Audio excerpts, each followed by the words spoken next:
¿Por qué tiembla la Tierra? Artículo publicado en la revista Nueva Acrópolis número 63 de noviembre de 1985 en Lima, Perú. A poco de mi llegada a Lima, he tenido la experiencia, si bien no nueva para mí, de sentir temblar la Tierra. Ante este, como ante cualquier otro fenómeno natural más o menos impresionante, nuestra endoculturación materialista nos trae explicaciones más empíricas que filosóficas, y así el estudio final y las causas profundas mueren confortablemente arropadas en razones mecánicas que, si bien explican los medios, jamás los fines ni los principios. ¿Por qué tiembla la Tierra? Sin ser expertos geólogos, conocemos las actuales teorías sobre el deslizamiento en la franja del geosinclinal andino y de las contraprestaciones explicadas por la teoría de Wegener sobre el frente sial del macizo de los Andes, sin descartar la acción de los fuegos subterráneos que, según los más modernos aparatos, no están en el centro del esferoide terrestre como hasta ahora se creía, sino bastante más cercanos a la superficie. Pero todas estas explicaciones no responden en profundidad a la pregunta anterior. ¿Por qué tiembla la Tierra? Atiéndase bien que no preguntamos cómo, sino por qué. Si un carro se traslada, por ejemplo, desde Lima a Cuzco, la explicación del porqué de su traslado estaría en relación con los seres inteligentes y vivos que lo manejan, y el cómo con el juego de comprensión de gases que trasladan sus impulsos, a través de una máquina motora, a las ruedas que giran apoyándose en el suelo y provocando el movimiento del carro sobre la carretera.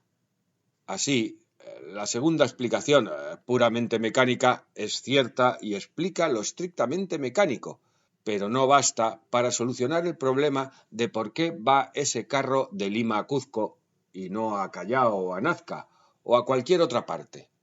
Tampoco explicaría la pura razón mecánica, por qué se puso en marcha, ya que la ignición es en cadena, pero algo exterior a ella tuvo que provocarla o iniciarla. Y todo esto viene a colación de lo que sigue. Los científicos a la moda se conforman con explicaciones mecánicas sobre los temblores de la Tierra, deteniéndose en los cómo sin llegar jamás a los porqués. Es evidente que la Tierra mantiene una ecología termomecánica, por no hilar demasiado fino, que es propia de todos los seres vivos. Como estos, acusa oscilaciones periódicas de temperatura, desde las diarias a las glaciaciones, seguidas por alzas que a manera de fiebres la cometen con intervalos de muchos miles de años. Ha sido niña y ahora envejece, endureciendo su piel y cargándola de arrugas. Ostenta las cicatrices de sus choques con el mundo circundante en cráteres de meteoritos. Ha cambiado varias veces su inclinación referente al plano de la eclíptica, tal cual un ser vivo lo hace, aun cuando duerma en el suelo.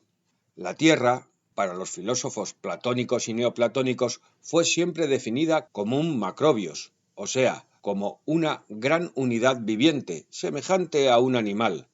Las representaciones arcaicas hindúes que muestran a los hombres levantando sus palacios sobre el lomo de un monstruo cósmico y que hoy se interpretan como meras formas de ignorancia, tenían más esotéricas acepciones y estaban más cerca de la verdad que los científicos contemporáneos.